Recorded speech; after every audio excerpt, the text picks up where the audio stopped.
Chapter 331, Gold Farming Assignment. Youthful Reflection sent out 20 thieves in that first wave, but Linian City's small teams managed to eliminate each of them methodically. With only 3 thieves left, Youthful Reflection called for the mercenary leaders to send more of their men, but these leaders could clearly tell that their men would only be used as cannon fodders. So they began to shirk responsibility by claiming that all their thieves were already dead. Youthful Reflection could see the many mercenary thieves out and about, yet when he directly ordered them to set out for the task, they would tell him to seek their leaders' permission first, and when he did seek the mercenary leaders, these leaders would lie through their teeth by claiming that all their thieves were already dead. This was another example of how such unprofessional mercenary groups abuse the disharmony that was created by the hastily set up chain of command. Youthful Reflection heaved a long sigh as he looked to the heavens for guidance. Just as the option of using these trashy mercenary groups was exhausted, a group of highly qualified mercenaries suddenly appeared before him. However, instead of feeling happy, the sight of these mercenaries voluntarily stepping up to the plate only made Youthful Reflection's heart hurt. These mercenaries were indeed excellent. So much so that they would always mention a fee before lifting even a finger. Young Master Han came over to Youthful Reflection with a phony smile. "Do you need help from us for something? Your group only has 1 thief, what can you hope to accomplish with that?" Youthful Reflection rolled his eyes and scoffed. "We'll accomplish great things, of course." Young Master Han chuckled. "Let us go and give those guys a good welcome gift." "What do you think? Are you sure you're all up to it?"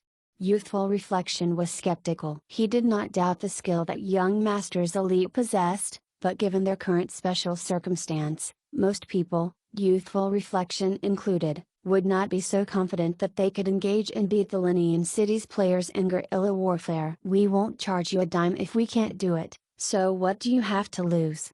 Young Master Han asked in a persuasive voice. "What's the price this time?" Youthful Reflection asked. "Each enemy we kill will cost you 30 gold coins," young Master Han replied. "How's that going to work?" "How will I know how many men you guys kill?" Youthful Reflection asked. "You can follow us to observe," young Master Han invited. "Your eyes are the only thing you need to count the dead, you won't even need to lift a finger." In that case, Youthful Reflection was clearly moved by this offer. After some thought, he decided, "Okay, we are in agreement. Wait for us over there. We'll be arriving soon." Young Master Han casually pointed to a location as he went to gather the others. Soon, Youthful Reflection saw all the members of young Master's elite walking toward him with abnormal laziness as they discussed the assignment. 30 gold coins per kill? The average Punishing Pudgy Keith quest would be about this price.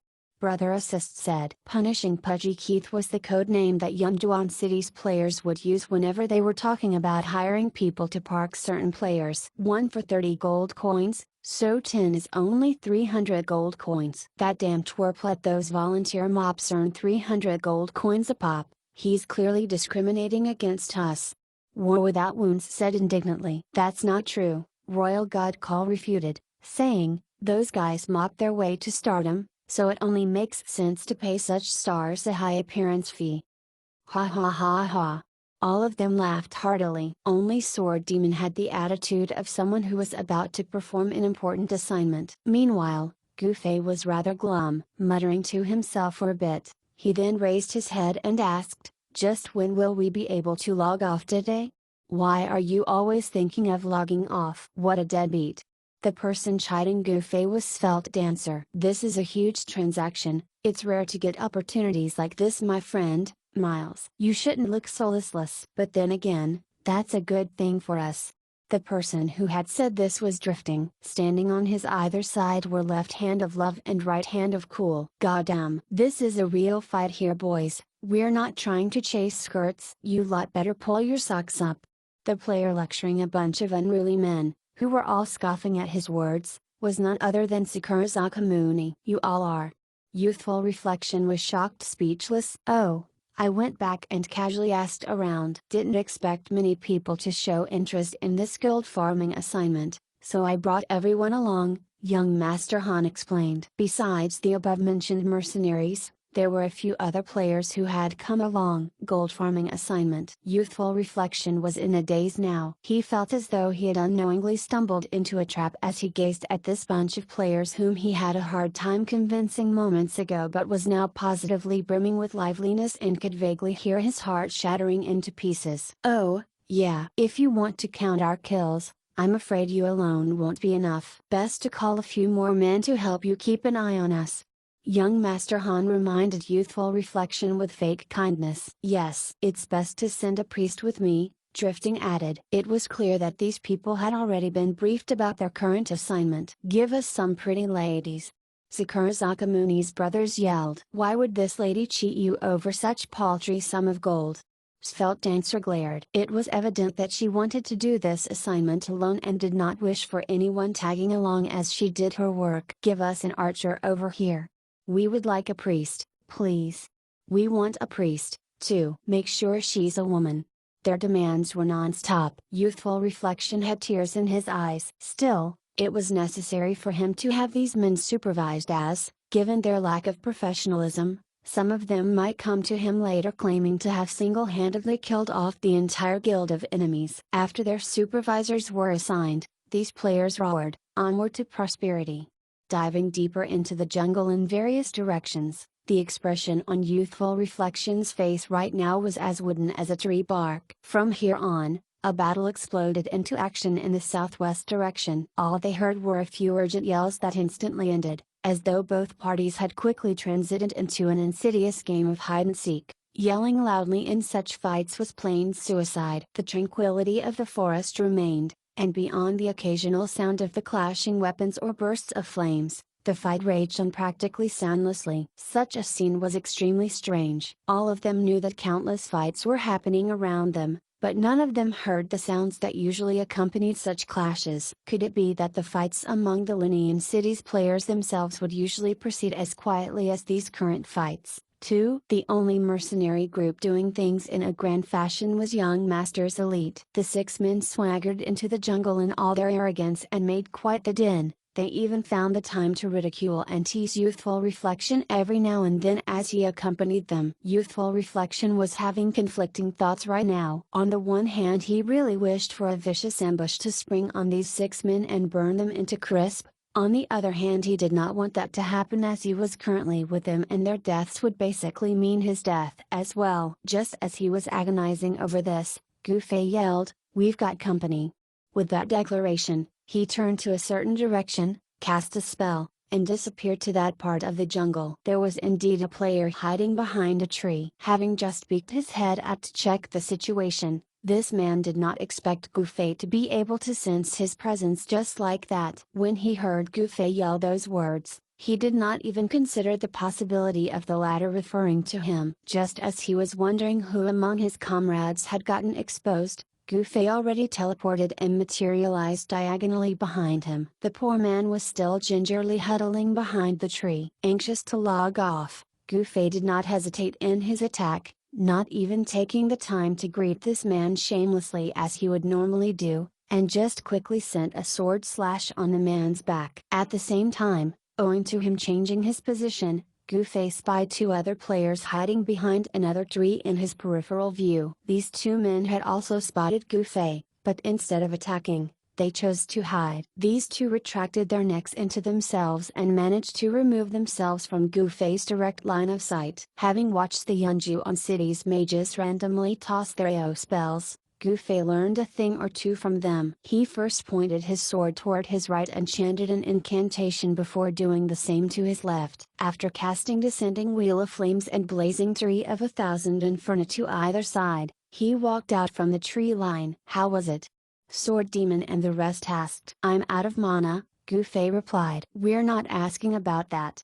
Everyone eyed him with disdain. Before these words left their lips, Gu Fei's delayed spell came alive in 2 directions behind his back. None of the enemies saw where Gu Fei had tossed the spell, but even if they did see them, they would probably not bother to dodge the spells. This was because the Linean Cities players firmly believed that one spell was not enough to insta-kill anyone. As such, they would usually grit their teeth and bear the hit. This was an acquired habit whenever they were hiding themselves. Unfortunately for those 2 players, They were currently up against the indomitable Mage Gufei. Since these enemy players had job classes, Thief, Hunter, or Mage, with low HP, not many of them could survive Gufei's AO spell. Gufei turned to face Youthful Reflection. "I've got 5 kills.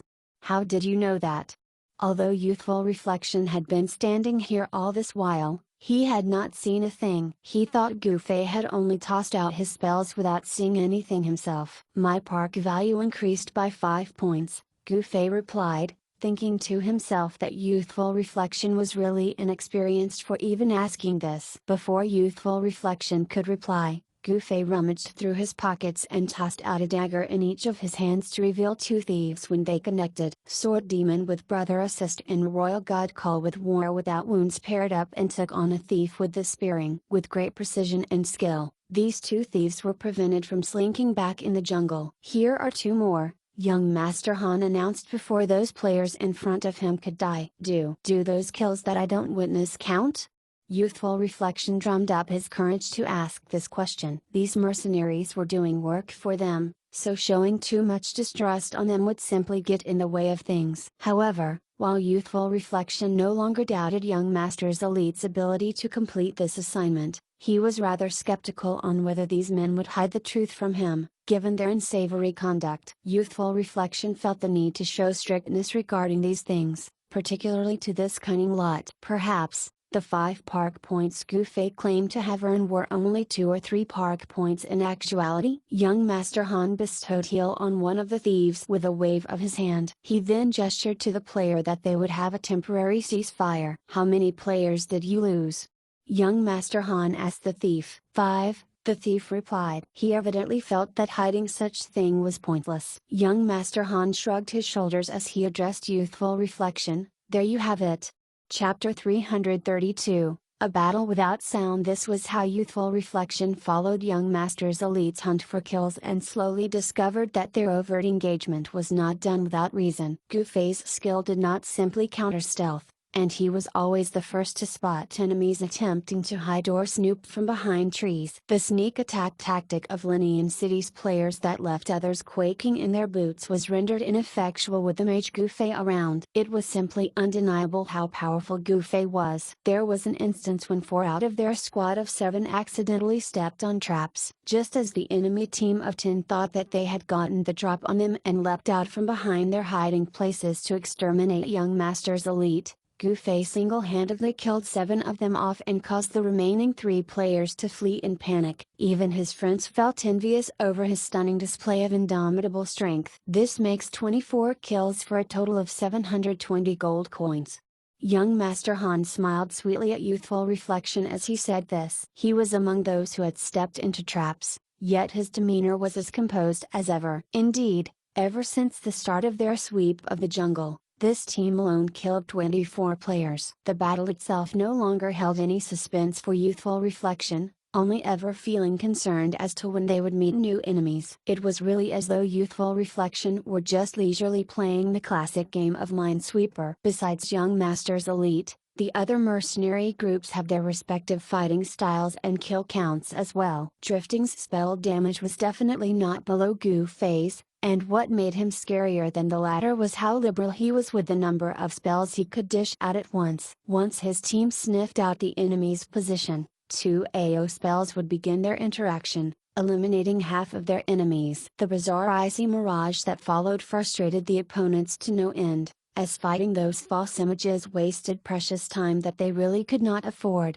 given that that was all it took for Drifting's spell cooldown to finish. As for those lucky fools that managed to target his real body, 1 blossoming Crimson Lotus was all it took to give them a quicker death than those confused by Drifting's copies. The occasional, unexpected situations that cropped up were easily handled by his 2 longtime companions, Left Hand of Love and Right Hand of Cool. This allowed them to quickly end every fight they got into. In the time it took young Master's elite to exterminate 24 players, this 3-man team also managed to eliminate 17 players. Among those conducting this guild farming assignment, Svelte Dancer was probably the only other person who had achieved a spectacular result. Although Svelte Dancer had to take special care not to fall victim to the traps, her top-notch equipment made it so that she could ignore any types of sneak attacks. be they the thief's stabs or the mage's spells. Leveraging on this, she turned it into a method to lure out her opponents before effortlessly dispatching them. However,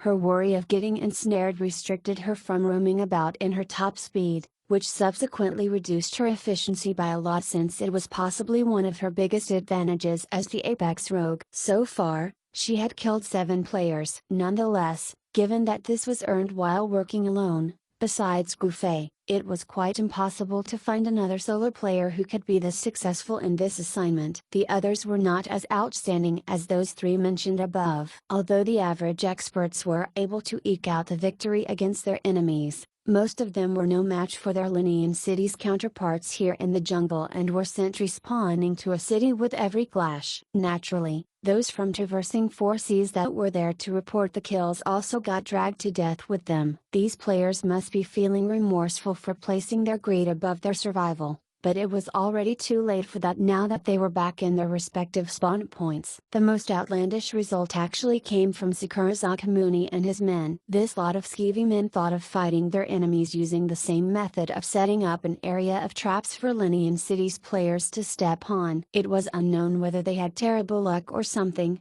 but not one enemy stumbled on their laid traps. After an indefinite amount of time, these hunters, who had almost become one with nature with the way they plastered themselves to the trees, finally heard the sound of rustling of bush, the known signal for the arrival of players. All of them held their breaths as they excitedly watched a player foolishly walk into their area of traps. The clanking of a trap being sprung signified that their prey had fallen victim to it. "We've finally got one!"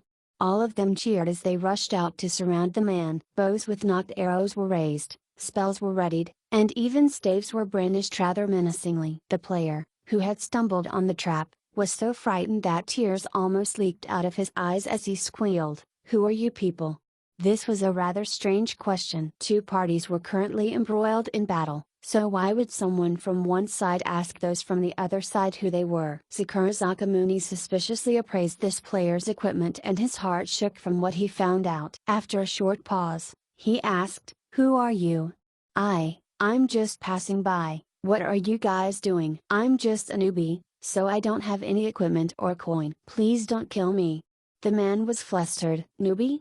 Everyone appraised this man and discovered that he was indeed what he had said, a newbie at level 12. They were all speechless. "The trap will automatically disappear when its duration ends," Sakura Zakamuni said glumly as he waved his hand offhandedly. Everyone exchanged glances. Fireball suddenly slapped his thigh. "Damn it! The main body of our expedition is advancing onward, so our enemies are nationally closely following behind them. Since we're so far behind, these traps we've laid won't even catch the enemy's farts." Sakura Zakamuni thought that his words made a lot of sense and felt somewhat embarrassed for not realizing this sooner. His embarrassment was not due to him and his brothers wasting time on this fruitless endeavor but due to vast lushness lying in the dirt with them this whole time for nothing. Feeling pained at this, Sakura Zakamuni quickly owned up. "Seems I've made a mistake with this fighting strategy." Vast Lushness merely chuckled at this. "We're actually not in a bad spot. We have essentially evaded the enemy's surveillance, giving us the freedom to find Linian City. Once we locate the city, we just have to inform the others of its exact coordinates. Using our intel, they'll be able to map out the quickest route toward the city and extricate themselves from the enemy's traps and ambushes." All of them thought that this was a great idea, and just as they were about to head off, Vast Lushness once more demonstrated her high level of intelligence by approaching the newbie, whom they had mistakenly ensnared, and asking, "Brother, which direction should we go to reach Linian City?"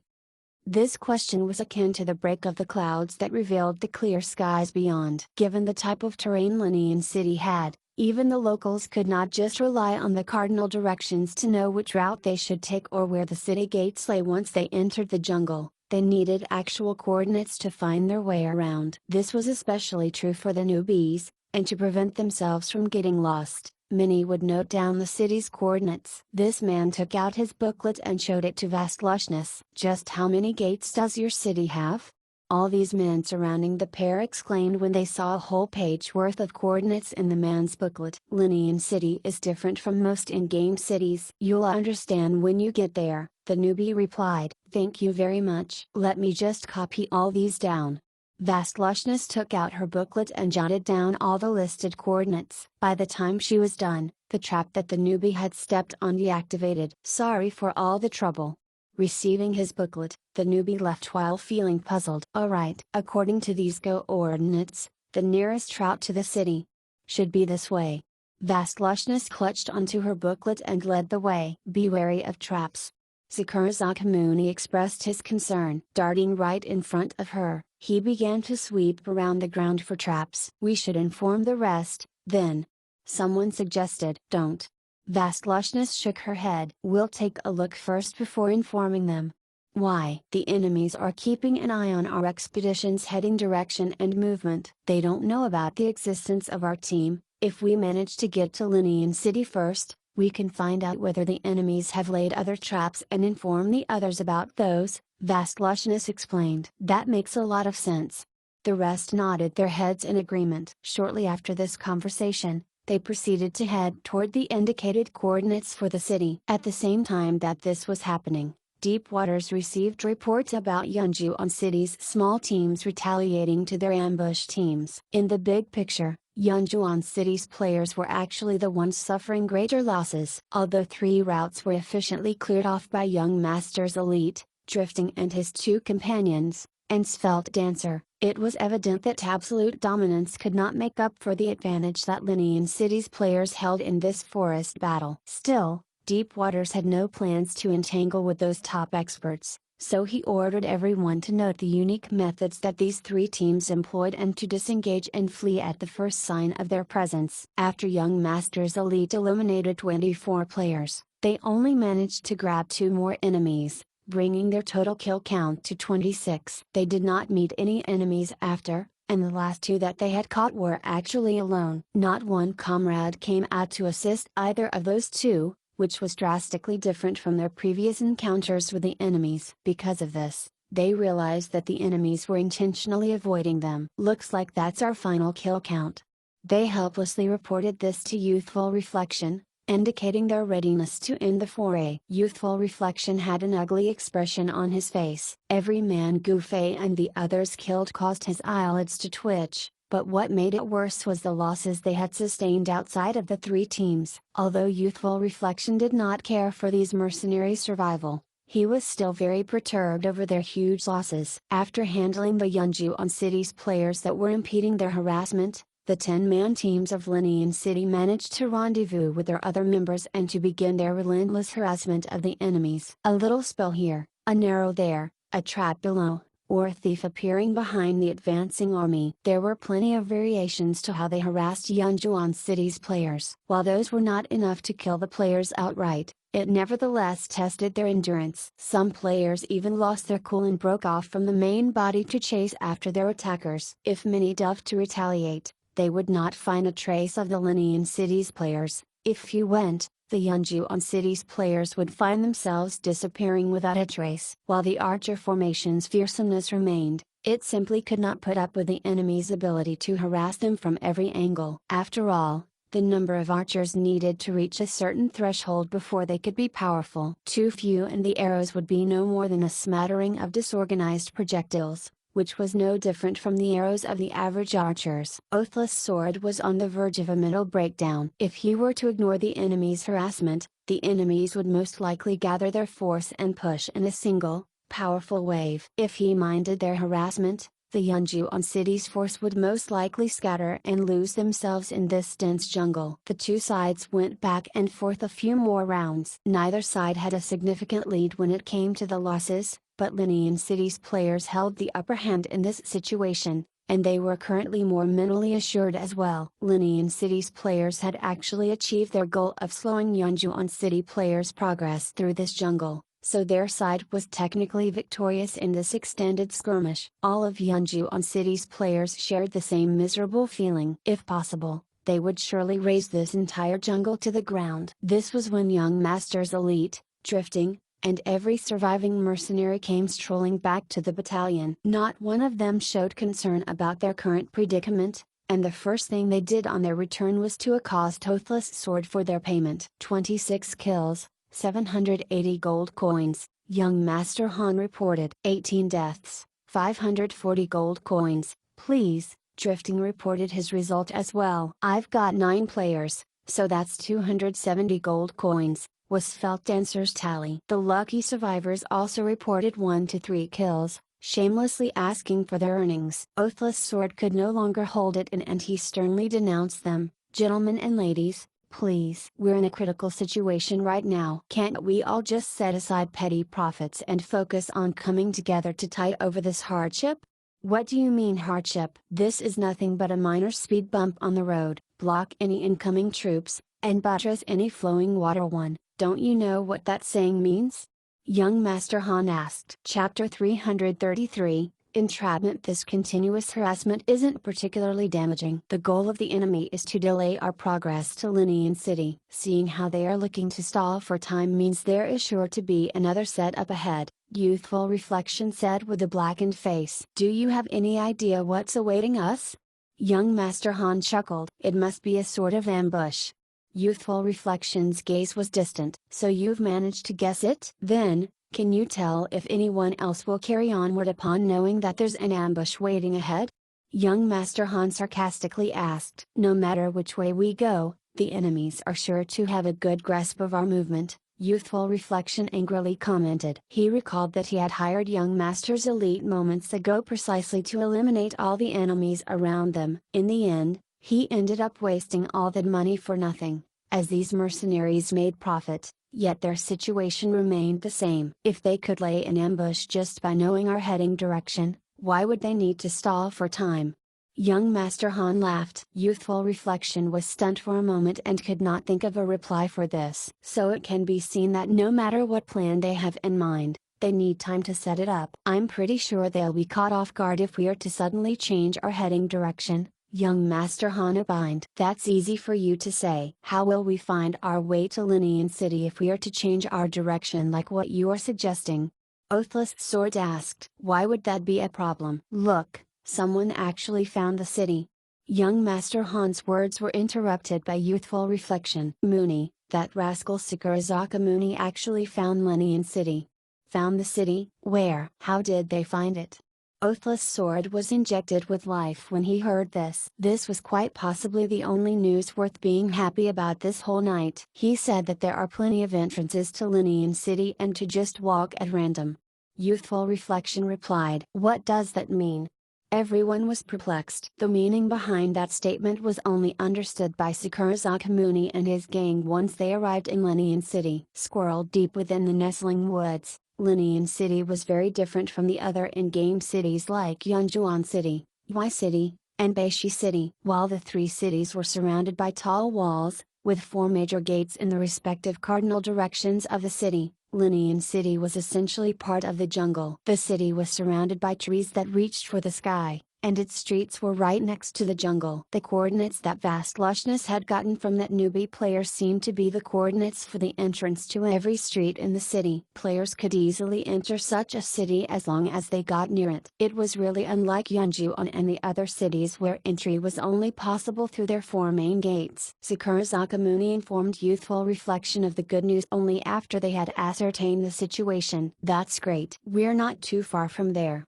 Sakurazaka Mooney gave them the closest route after they found Youthful Reflection's coordinates. The gloominess that once hung over Youthful Reflection's face had been swept clean, happily announcing to the players beside him. "We're heading this way." Youthful Reflection pointed to a new direction for them to go. As Youthful Reflection relayed this directive on the party channel for mercenary leaders, Oathless Sword also quickly did the same on the guild channel. Everyone instantly rallied upon hearing this. The moment that they had been waiting for the entire night was finally here. People spat on the ground, as though they were consecrating it, in their glee of finally being able to leave this accursed forest. The battalion quickly adjusted the direction that they were going. Comparing the new route to the old route, although the original path the Yunjuan City's players were taking would eventually lead them to Linian City as well, the new route could get them there faster. Everyone felt excited because of this. They had embarked on this road full of confidence and hope. After all, if those guys dare to trouble us when we arrive to the city, we'll show them what's what.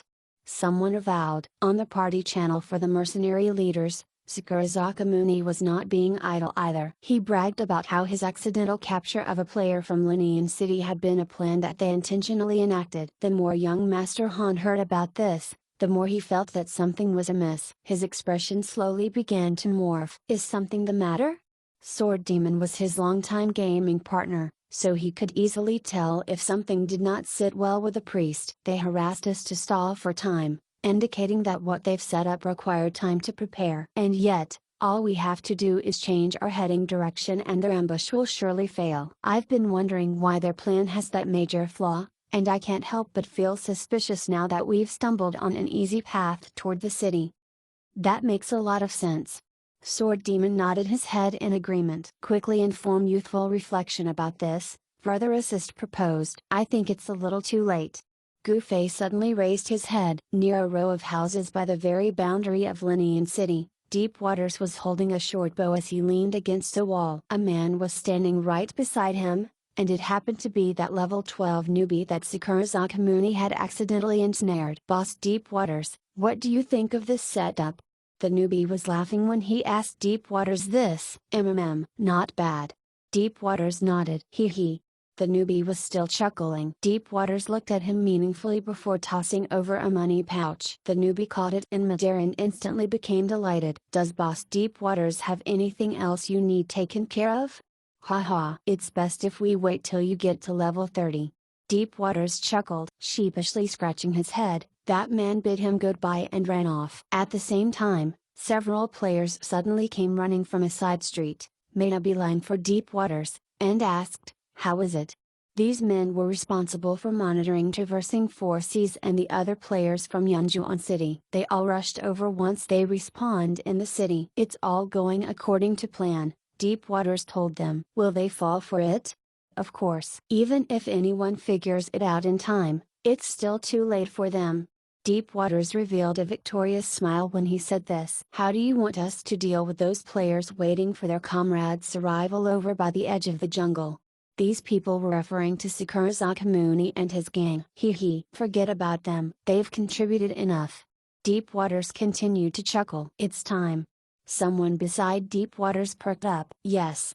Deep Waters affirmed as he looked toward the jungle. He and his men might be unable to see any sort of movement in the jungle from their current position, but Deep Waters was very clear where the clash would occur. As for the result, in the jungle, the moment Gufei spoke while looking up, young Master Han understood what they had walked into. Brother Assist promptly yelled at the top of his lungs to alert those around him. There are assailants up in the trees. Be careful.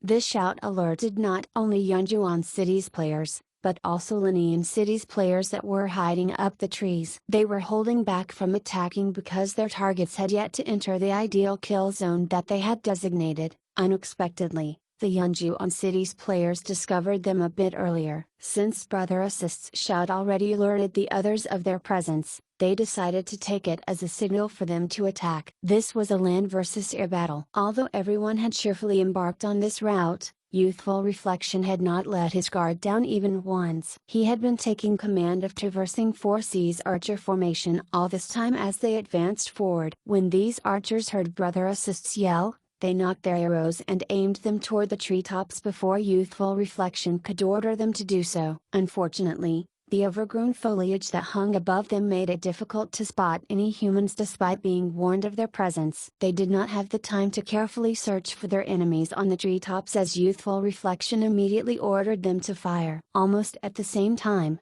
spells and arrows flew toward them from the treetops. The barrage of arrows from Traversing 4C's archer formation was like a blind cat's attempt to catch a mouse. While their arrows were unable to clip and even shoot many of their ambushers, their enemies were able to take down many of Yunjuan City's players. This was a location that Linian City's players had chosen to launch their attacks. Taking the high ground and mounting a three-dimensional offensive, numerous mages' spells stacked together and heavily bombarded the target areas. Those unlucky enough to find themselves in the said areas would meet their certain demise without suspense. Countless blazing tree of 1,000 inferno burned and blazed together, blanketing the target areas with fire that left none alive. The 6 men of young Master's elite watched in horror the split-second change unfold before them. Their habit of hanging at the army's rear had saved their lives, As their group was well outside the enemy's designated kill zone, 3 meters in front of them, the raging firestorm swallowed many Yunjuan City's players and burned them to ashes. Dread crept up to these 6 experts as they bore witness to this massacre. With such a wide AO,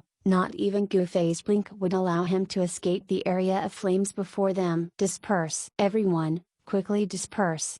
Oathless Sword had a vicious look on his face as he roared this order. He had been leading the troops from the very front, so he had fortunately been standing on the fringe of the kill zone. Just like young Master's elite, he successfully escaped the bombardment with his life intact. Unfortunately, a good half of the elite archer formation that Traversing 4Cs was proud of had been caught in the blast radius. This tragedy's only saving grace was prisoner Todd not losing his life due to him being outside the kill zone. As such, Traversing 4Cs did not fail their guild quest just yet. Youthful reflection, are you dead, Gale Force? Oathless Sword continued to command the scattered crowd as he searched for his left and right hand men. Gale Force quickly answered his call, but Youthful Reflection's reply was actually in the form of a message. Fuck. This was only one curse word, yet anyone could feel the bitterness and tears contained in it. Youthful Reflection was quite possibly the one that had worked the hardest throughout this expedition. It was a pity that he no longer had the chance to taste the sweet fruit of victory. What a huge misfortune this was. Even sadder was that Oathless Sword did not have the time to comfort Youthful Reflection. He hurriedly closed the message when he heard Gale Force let out a ferocious roar as the latter tossed a thief high in the sky. Be careful. Enemy thieves are among us. Gale Force yelled. Oathless Sword's state of mind congealed as he charged toward Todd's side, making eye contact with the 3 guardians that Silver Moon had left behind. These 3 men had been charged with the protection of Todd the entire journey thus far, so they were already aware just what they were supposed to do in such situations. Without a moment of hesitation, the 3 men formed a triangular defense around Todd. Oathless Sword had a sword in his right hand and a saber in his other. Whirling the 2 blades about, he was hoping to strike the thieves in stealth. Everyone, beware of thieves. Oathless Sword prompted the crowd once more. On the jungle's outskirt by a certain wall, Deep Waters was contentedly reading a message that gave a brief report about the operation. The ambush was successful. The target is already in sight. Chapter 334, The Tree-Shaking Stratagem. The spell bombardment of the enemy mages had stopped, yet this pause was not due to them running out of mana. Even Gufei would not be so weak as to run out of mana after casting just 2 spells, but instead due to them only having 2 AO spells in their current arsenal. For them to cast the spells again, they would have to wait for their cooldown to finish. Actually, there was another reason behind the pause in their assault. The first lethal wave of attacks was actually only done by them to probe the players from Yunjuan City. The quest that Deep Waters and his guildmates picked up had the same goal as Yaguang Village's werewolves: kill the prisoner Todd. The quest did not care for the number of Yunjuan City's players they killed. Both parties had been clashing with each other for so long merely because Deep Waters and his men had not yet found their target's whereabouts within the battalion. At this moment, they finally got a clear view of their target. Hidden behind the raised shields of the 3 guardians and personally being watched over by Traversing 4C's guild leader Ruthless Sword, every pair of eyes hidden up the trees could tell that that was their guild quest target. Following this, mages turned their staves and archers aimed their arrows to the NPC. The target of this second wave of attacks was the real purpose of their ambush. The setting up of an ideal kill zone by these Linian City's players was not done to deal the heaviest blow possible toward Yunjuan City's players but to ensure that their AO attacks would encompass the entirety of the enemy battalion. In this way, they could concentrate their firepower at any area within the kill zone once they located their target. Todd was currently not in the most ideal spot for them, as a good portion of their mages could not target his location. Nonetheless, they only needed to make sure that the AO of their spells could reach him. And now, they could only take aim as they waited for their spell's cooldown to finish through gritted teeth. At the moment, Oathless Sword was slashing a thief from beneath the canopy of a tree. Just as he was about to finish the man, the thief suddenly disengaged from their fight and turned tail to flee. It was not just this thief. Instead of attacking them, all the handful of thieves that had appeared around them started retreating. Not good. Oathless Sword quickly realized what was going on. Without another word, he turned his body sideways and sprinted outward with double charge. This was Othless Sword's unique skill, which let him use charge twice before it went into cooldown. The moment Othless Sword evaded, flames could be seen up in the sky, burning ever brighter than before. Othless Sword did not have the time to worry about how many mages had unleashed their spells on them. All he could do was let out a pain-filled bellow. He was certain that Quest would fail now. After all, no matter how powerful the three guardians were, there was just no way for them to survive the concentrated spell bombardment of so many mages. It was just as Othless Sword had thought. The bulwark of imprisonment of the three guardians was indeed up, but that was only reflected in the traits of the equipment. Without using these shields to receive the incoming attacks, the Guardians had no way of demonstrating their impregnable defense. Even if there were only a handful of mages that had cast their spells together on them, their deaths would still be inevitable. After all, they could only use their shields to defend from a certain direction at a time. Raising their shields might protect them from the descending wheels of flames rolling down the sky, but they would be exposed to the blazing tree of 1,000 inferno sprouting from the ground. Indeed, back then, they had managed to toss their shields to the ground and hop on them to defend themselves from blazing tree of 1,000 inferno. However, their opponent at that time was Gufei. His slow casting speed gave them ample time to accomplish the complex steps necessary to avoid the flames. Unfortunately for them, it was almost impossible to find another mage that had slow casting speed as him. Even the sturdy guardians melted under the intense flames. Their abundant HP merely prevented them from being insta-killed, though their death was still inevitable. The agony that could be seen on their faces lasted for a whole 2 seconds before white lights whisked them away, much to Othless Sword's dismay. If even the tough guardians could be killed like that, how would prisoner Todd, who was standing in their midst, survive? Othless Sword closed his eyes when this was all happening and waited in horror for the system prompt about the quest's failure. However,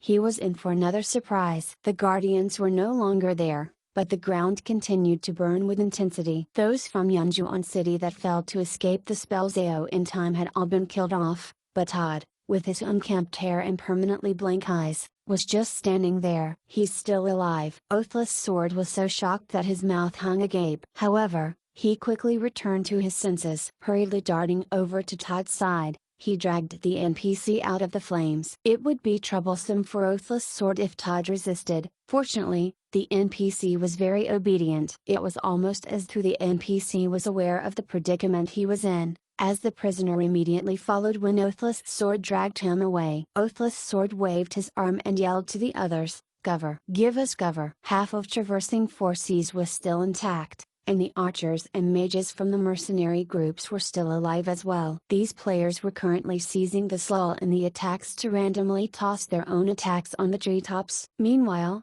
the warriors did what they could as well by hugging the nearby trees each and shaking them wildly. Unexpectedly, that was actually the most effective method of attack. Given how dense the jungle was, the branches and leaves up the trees were intertwined with one another, so shaking any of them would affect quite a large area. With so many warriors shaking the trees at the same time, the vigorous rustling of the vegetation and branches filled the entire jungle. Some Linian Cities players were unprepared for this and fell down from the trees as a result. Some of these falling players reacted quickly and managed to grab a hold of hanging branches on their way down. However, their bodies were now left exposed to Yunjuan City's players. In a matter of seconds, a line of trees had players hanging from their branches like ripe fruits, a truly bizarre sight to behold. Fuck, what a mess!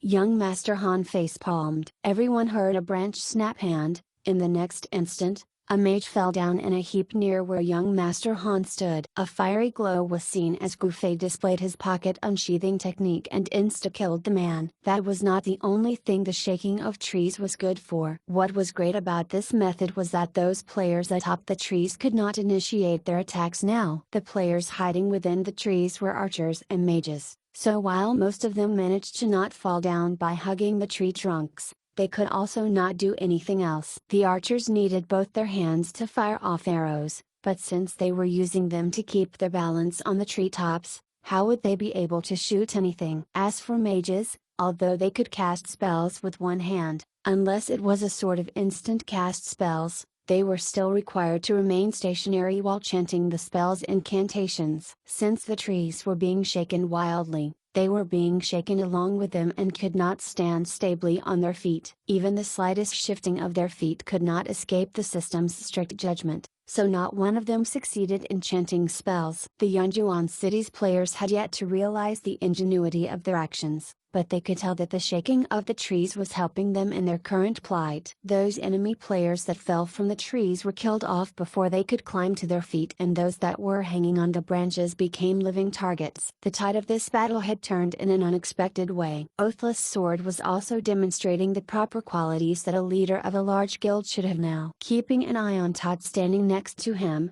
he calmly commanded all the remaining players to do whatever they could do, shaking the trees, hitting the targets, or killing off the players that fell down. Deep Waters, who had been hanging by Linian City's border, waited for the good news of their victory. Instead, he was flummoxed by what was happening. How many mages cast their spells together in that assault? At least 50 of them. 50 mages, and each of them casting 2 AO spells, so how is that NPC still alive? That NPC doesn't even look phased by our assault. This quest might be harder than I thought. Deep Waters sighed. He had never once assumed that the NPC would be weak enough to die from the slightest touch. Otherwise, protecting such a frail NPC for the quest would just be asking traversing 4 seas to perform a miracle. In fact, Deep Waters had set up this thorough trap to give his men the chance to quickly concentrate their firepower and eliminate the target once they spotted him. Who would have thought that the concentrated bombardment of 50 mages would not be enough to blast the NPC to Kingdom Come, though? It seemed that a conservative estimate of this NPC's HP might even put him on par with the boss. What's the current situation? Can we send forth another wave of attacks? Deep Waters hurriedly asked. No. His men on the other end replied, explaining, they've already begun to shake the trees. They've discovered this solution so quickly. Yunjuan City sure does live up to its name of being a city where experts congregate like the clouds in the sky. One. Deep Waters exclaimed in awe. They were players who had spent most of their days venturing in the jungle, so they already naturally knew of how to counter ambushes coming from the treetops, shake the trees to completely seal off their assailants' ability to attack. They had employed this tactic precisely to take advantage of the unfamiliarity of Yunjuan City's players to fighting in this type of terrain and to increase the probability of killing all the enemies in one fell swoop. After all, if they had succeeded in bombarding Todd to death, the enemies would have failed their quest. If they were sensible, the enemies would see that the best thing for both parties at that point was to make peace with each other. Would it not be better for everyone to just shake hands, have a meal together, and curse the game designers for creating competitive quests in the first place? Deep Waters was shocked to learn that not only did their assault fail to finish all the Yunjuan City's players, those people also managed to quickly grasp the tree-shaking stratagem. Actually, the thinking of Yunjuan City's players was pretty simple. Since there were players atop the trees, they needed to shake them down. They did not think that their shaking of the trees would perfectly counter and seal off the 2 job classes' ability to ambush them. Tell the players atop the trees to hold on. The enemies won't dare stay in the jungle for long, so let them leave, Deep Waters commanded. The players stuck on the trees had actually decided to do this as well, and each of them hugged the tree's trunks and branches as tightly as they could. Besides Yunjuan City's warriors that continued to shake the trees, the rest were dispersing in an orderly fashion according to Oathless Sword's command. On the edge of the jungle, Sakura Zakamuni and his men, who had been waiting for their comrades' arrival, finally spotted the figures of players making their way toward them. What took you so long? Sakura Zakamuni happily received them, believing that he had made a great contribution toward their survival. Goddamn you! The first player to make it out of the jungle was enraged at the sight of Sakura Zakamuni, and he bodily shoved the hunter, causing the latter to stumble. Chapter 335, Heavy Losses. Sakura Zakamuni was a deplorable man, but he was no coward. He felt anger well up inside when the man shoved him to the ground without rhyme or reason, and he quickly climbed up to his feet to fight the other man. The man was not planning to let Sakura Zakamuni off, either. Extending his hand to grab him by the collar, the man asked, "Do you know how many of my comrades died thanks to your doing? I messed up." Sakura Zakamuni thought to himself. In my anger, I actually forgot about my job class and closed in the gap between me and this man when I should be distancing myself from him. That was really foolish of me. He was occupied with analyzing how to continue the fight, so he failed to register the man's words. Fortunately, his comrades reacted to this and quickly pulled the two of them apart. What happened?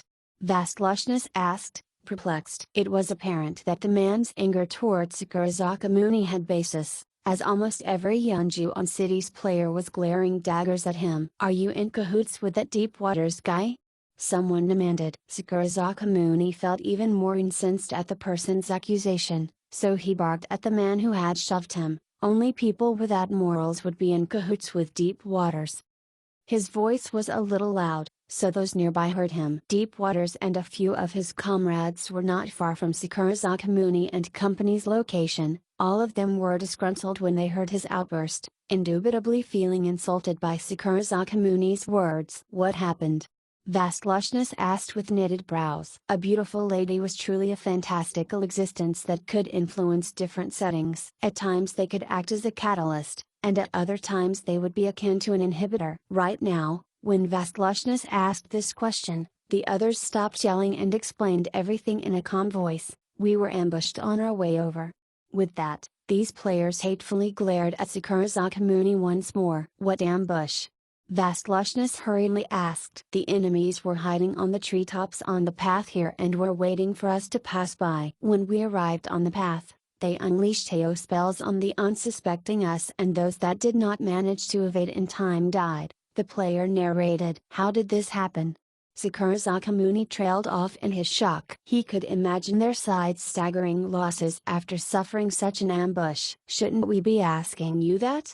That person glared at Sakurazaka Muni hatefully, evidently still deeply suspicious of his involvement. This has got nothing to do with him, Vastlushness defended Sakurazaka Muni, saying, this was entirely my idea. It looks like the enemies arranged for us to meet that newbie, so that we would fall for their ambush. The men looked at Sakurazaka Muni before they turned their gazes onto Vastlushness. They were momentarily at a loss for words. Just what in the world is going on?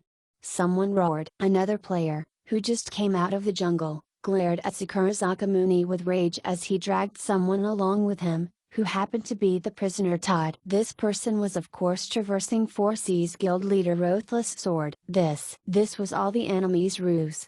Sakurazaka Muni did not know what to say. While this was due to a momentary lapse of judgment, a mistake was still a mistake, and it was even such a major mistake. This has got nothing to do with them. It's my fault. I was the one who got hoodwinked. Vastlushness was far composed in comparison. And who are you? Ruthless Sword stared at her. Youthful Reflection was in charge of supervising the mercenary groups, so Ruthless Sword did not bother to get to know all the different mercenary leaders. Is it that important to know who I am? Now is not the time to talk about that. Deep Waters men may likely be near us, so it's best to think of our next move. It's still not too late for you to find out those accountable for this debacle once all is over, Vastlushness calmly answered. That's right. Another person voiced out her agreement. Guzio Shang just happened to walk out of the jungle and hear Vastlushness' words. She immediately strode over and gazed at Vastlushness favorably. Sister, which mercenary group are you from? I don't recall seeing you before. Me? I'm not from any mercenary group. I'm just tagging along to play with my friends, was Vastlushness' reply. My name's Guzio Shang. How should I address you? Guzio Shang extended her hand toward her. Vastlushness. Both ladies commanded the attention of everyone around them as they shook each other's hand, causing all the men around them to temporarily be in a daze. At Vastlushness' answer, Guzio Shang asked, Vastlushness? The one from Y City? That's me. Vastlushness nodded her head. Guzio Shang, Oathless Sword, and the other Yonjuan City's players exchanged glances. Due to Silver Moon's disappearance, Vastlushness' version of his despicable history had been mentioned plenty of times, yet Sakurazaka Muni had never once mentioned that she was actually part of his group. The Vastlushness in the story had been besmirched and abandoned, so everyone had assumed that she would be a dejected and spiteful woman, yet the person they saw right now was not like that at all. Just her calmness and ability to stay composed in the face of this chaos showed her strength of character. Before this discussion could continue, More and more players made it out of the jungle. As the gathered people increased, Oathless Sword began organizing them. Finally, a large group of warriors walked toward them as they shook the trees along their way. "What are you guys doing?" Oathless Sword was puzzled. "If we stop shaking the trees, the enemy's attacks will resume," one of the warriors answered. "Alright, that's enough. If there's anyone here, we won't be able to stand here safely," Oathless Sword said matter-of-factly. Upon hearing this, warriors finally stopped what they were doing. Everyone was feeling a little overwhelmed right now. "Is everyone out yet?" Oathless Sword asked. Logically speaking, the warriors should be the last to leave. He had even thought that these men would not survive. After all, once they stopped shaking the trees, there was a high probability of the enemies from up there to bombard them. He really did not expect this lot of players to actually make it out of the enemy's kill zone by staggering their formation and stopping to keep shaking bit by bit. "Those men from Young Master's Elite are behind us. They said they're gonna be the rear guards," a warrior answered. "Rear guards? Are there enemies around us?"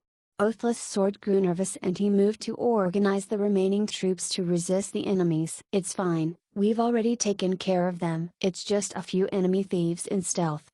The 6 men of Young Master's Elite appeared in this grand fashion. "This account won't be tagged onto your bill," Young Master Han generously said to Oathless Sword. Oathless Sword did not have the heart to be so calculative over this matter, so he turned to the remaining troops and shouted, "May each mercenary group do a quick head count of your men. Those from Traversing 4 Seas, stand by that wall over there." The various mercenary leaders immediately went to work and called for their members to follow them. The members of Traversing 4 Seas went to the indicated wall, each of them clearly looking extremely defeated. Besides them, a good number of players appeared very lost. When Oathless Sword went over to ask what the matter was, it turned out that they were the mercenaries whose leaders had lost their lives. Thus, Oathless Sword called Gale Force over to temporarily take charge of this leaderless bunch. A rough tally of the remaining players began. The number of players that had originally set out from Yunjuan City was close to 1,300. They lost over 100 players in their battle with the mountain bandits of the Oolong Mountain Range. This number included those players who had backed out from crossing the crevasses. The other losses were negligible in the process up until they made it into this jungle. The constant sneak attacks,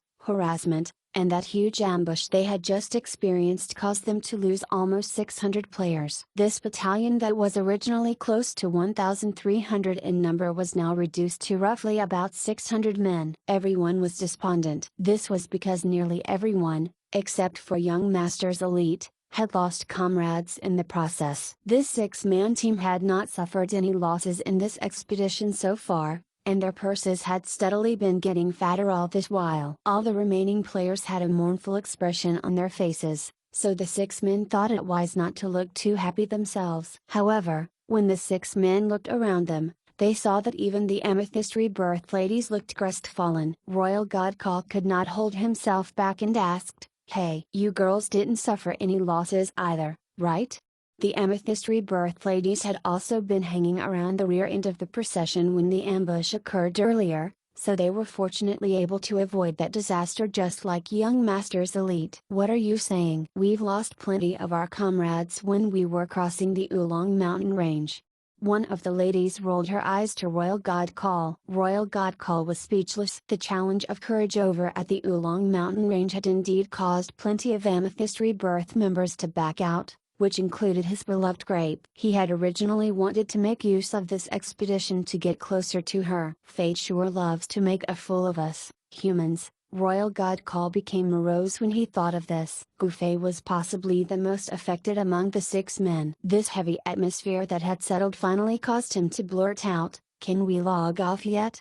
Will you die if you log off a little later?"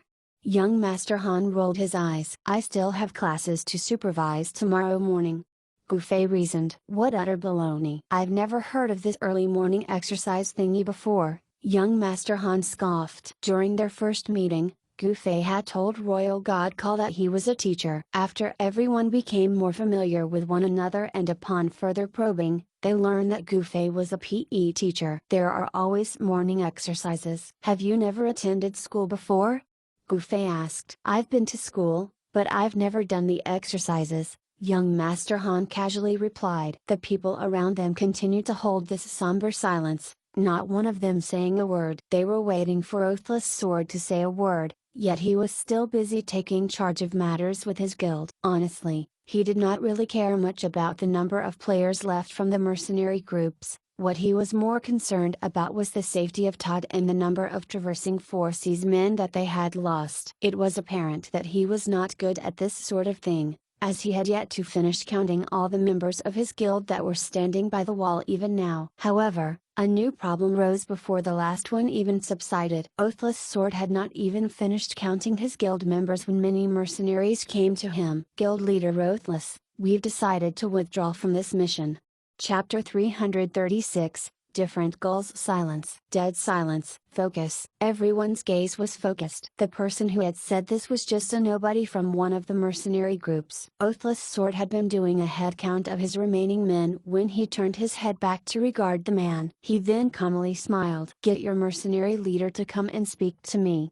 The man nodded his head. My mercenary leader sent me to speak on his behalf. Our entire mercenary group agreed to withdraw from this mission. Only then did Oathless Sword give this matter his attention. Slowly turning to properly face the man, his face oozed with anger. Backing out from the mission at this point in time was akin to adding fuel to the fire. Oathless Sword was almost done counting his guild members, and based on the number he had arrived at thus far, only about 400 members were alive. This meant that he had lost nearly half of his men throughout this expedition. The losses on the mercenary group's side were a lot worse, as the originally 500 mercenaries that had accepted the mission were now down to just about 200. The problem here was that the traversing 4C's members that had lost their lives automatically failed the guild quest when they respawned in Yunjuan City. In contrast, the mercenaries' mission would not be marked as failed as long as the prisoner Todd remained alive. Furthermore, since they could respawn in Beishi City, it would only take them 3 hours or so to get back to Linian City. Traversing 4Cs had hired many mercenary groups precisely in preparation for this sort of heavy losses that they might incur during the expedition, yet, at this very moment, these mercenaries actually wished to withdraw from their mission. Oathless Sword thought that he was not the one being unreasonable here. However, before he could even speak, 3 more leaders or representatives from different mercenary groups came forward. We wish to withdraw from this mission as well. You guys. Oathless Sword was angered to the point of speechlessness. The tone of these men sounded resolute, as though they were merely informing him of their decision and were not looking to negotiate. Isn't it a little too much to back out at this moment? Quite a lot of traversing 4C's players felt dissatisfied with this, and one of them actually stepped out to say this. In the end, someone from the 4 mercenaries stepped forward. You are right. It's a little too much. That is why our group has decided to refund the deposit in full. With that, they saw the man return to his mercenary group and talk with his comrades for a moment. Everybody watched as they dug into their pockets to gather the appropriate amount into a money pouch. Following this, the man came back to Oathless Sword once more and handed over the money pouch to the latter. When it came down to the deposit, different mercenary groups had different rules for it. Employers who were in a rush to hire mercenaries would often make use of this to lure people into aiding them. Take traversing 4Cs as an example. Almost all the mercenary groups were paid half of their total fees as a deposit up front and were promised to be given the other half once the mission they had set was accomplished. No conditions were set about recovering the deposit if the mission ended in failure. Right now, these mercenary groups were actually withdrawing from the mission that they had yet to fail of their volition, something which had never happened before. Oathless Sword felt pissed that he did not set a condition for annulling the contract like this. He did not reach out to accept the deposit that was being returned by the man. Behind him, Gale Force stepped forward and angrily said, "This is not a matter of coins, aren't you guys showing a sheer lack of integrity right now?" The man obviously knew that he was doing something out of the norm, so his head hung low. He looked between Gale Force and Oathless Sword before eventually admitting, "Sorry, but we don't think we are the right people for this mission." "Just admit you got cold feet and decided to back out," Gale Force taunted. Actually, anyone would assume that fear was the reason anyone would withdraw from this mission after reaching this point. Cold feet?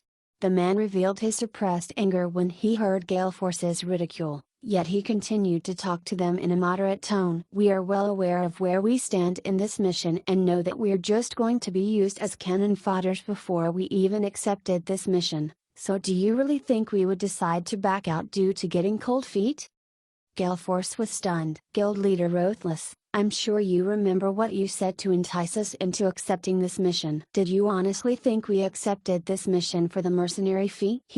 "I'm afraid most of the mercenaries here don't really have the heart to say this, but this entire expedition will have us travel to 5 cities. So far, we've already been to Beishi, and now Linian. That's 3 cities out of the 5 needed for your guild quest. And by the looks of things, it seems that we are mistaken. There simply aren't any additional earnings as we have been led to believe. Now that we're even exposing ourselves to something as risky as a competitive quest, our returns are essentially zero. After discussing it among ourselves, we really can't find any justifiable reason to continue our participation in this mission. Thus, we have decided to withdraw from this. That's all we've got to say for this matter. We'll leave it to you to think of it however you want." After ending his speech and upon seeing that Oathless Sword still did not move to accept the money pouch, the man bent over, placed the money pouch on the ground, and walked off. "We're taking our leave now."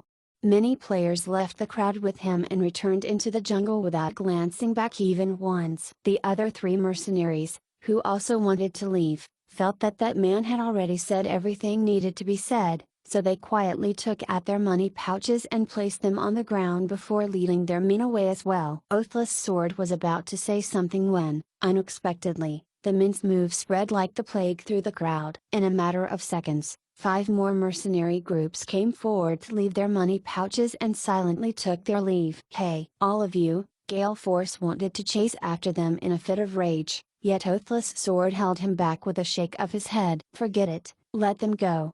Looking around the crowd, Oathless Sword gravely asked, "Is there anyone else who wishes to leave?"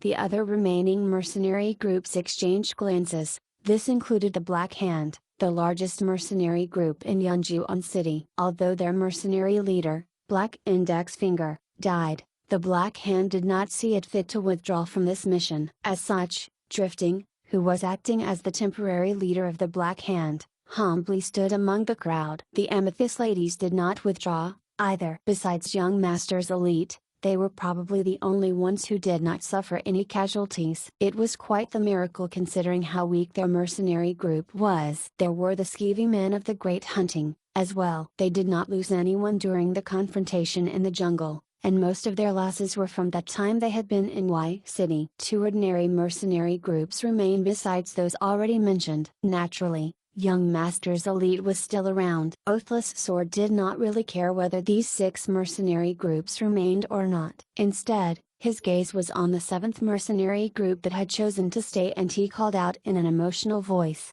"Xiaoshang." Ouch! Royal Godcall showed a pained expression as though he had just been poisoned. "Don't call me that. It's disgusting. Address me by my full name, Xiaoshang." Xiaoshang spat. "Thank you for staying," Oathless Sword continued tenderly. Even his guild members could not stand it, and Gale Force coughed up a storm right next to him. Besides these 7 mercenary groups, quite a handful of players remained where they were. These were the players from Silver Moon Mercenary Group. At the moment, they were essentially a leaderless group. The leaders of other mercenary groups might not be physically present, but they were at least still on the mercenary channel, so the final say with the group was still with them. In the case of these players, although Silver Moon was still their leader in name, all of them no longer bothered with him. His words fell on deaf ears, as everyone in the group discussed this matter animatedly on the mercenary channel. They had yet to come to a decision. Oathless Sword recognized quite a few of these men, so he walked toward them. "Gentlemen, I'm afraid that the mercenary group you are in is all but dead in name. However, if you guys are willing to continue, the remaining half of the fee will be paid to you all in full when everything is done." "You're handing it over to the 5 of us?" they asked. Silver Moon Mercenary Group originally had 40 members. What was supposed to be paid out to 40 players would be a huge sum if split between the 5 of them. Oathless Sword nodded his head. "If any comrades of yours who have lost their lives recently wish to continue, they too can have a share of the payout." "That's great. The 5 men readily agreed. They did not hide this from the others. Quickly passing this along to the rest on the mercenary channel, some agreed to return while others refused. This settled the matter with this group of mercenaries. Oathless Sword swept his gaze over the remaining mercenary groups as emotions welled up inside him. Just as he was about to say something, he saw Goofy step out from young Master's elite and strode toward him in a resolute manner, just like those players who had left. Fuck me. Oathless Sword once more felt rage surge within him. He should have expected this gang to kick him while he was down in the gutter by choosing to call it quits at such a crucial moment. Unexpectedly, Goofy's words were totally not what he had imagined. Guild leader Oathless, is there anything else? If not, then can I go and log off? Log off? Oathless Sword was shocked. He really did not expect Goofy to ask something very mundane, so he momentarily failed to register his words. Why would such an expert like this man talk about logging off at this time of the night? Yup, it's getting late. Goofy nodded earnestly, proving just how peculiar he was. Oh, log off, then. Oathless Sword returned to his senses and swiftly gave his permission. We still have to store Todd back in the prison. We can all log out once that is done, so let's get to it. They all steeled their nerves to accomplish this task. It was clear that Deepwaters and his men would not give up just because they had managed to escape from the jungle. However, within the city, these players from Yunjuan City no longer feared the enemy's assault. Somewhere over 600 players were left in this army, and they had no lack of experts. If Deepwaters wished to fight with them to the death, they would gladly take them all on and see this matter through to the bitter end. Adopting such a grim mentality that was willing to face death head-on, Yunjuan City's players officially stepped inside Linian City. The houses in Linian City were mostly constructed with wood, which only made the city resemble a rustic village of sorts. Besides that, the streets were filled with players doing their businesses. Every local was curious and on guard at the sudden appearance of such a large horde of foreign players, which was no different from how any locals in other cities would react in such a situation. Brother Assist, who was great at analyzing things, was the first to notice the distinct idiosyncrasy with the local players. Have you guys noticed? Brother Assist asked. The job class composition among these local players is unbalanced. Warriors, knights, priests, and fighters. Have any of you spotted any of these 4 job classes? There sure aren't many of them. Everyone affirmed his observation. Seems like the whole street is just filled with archers. They exclaimed. And look, most of them appear to be hunters. Brother Assist continued, saying, did this region's terrain skew the job class balance of this city? No wonder many among us said that their friends who used to live in this city moved away soon after. Hey, friends from Yunjuan City, how are you guys doing? The sound of a familiar voice made everyone turn around, only to see Deepwaters grinning and sitting cross-legged on the rooftop of a nearby house. One of his hands was on his knee, while another was waving toward them. Chapter 337, Street Fight Scoundrel.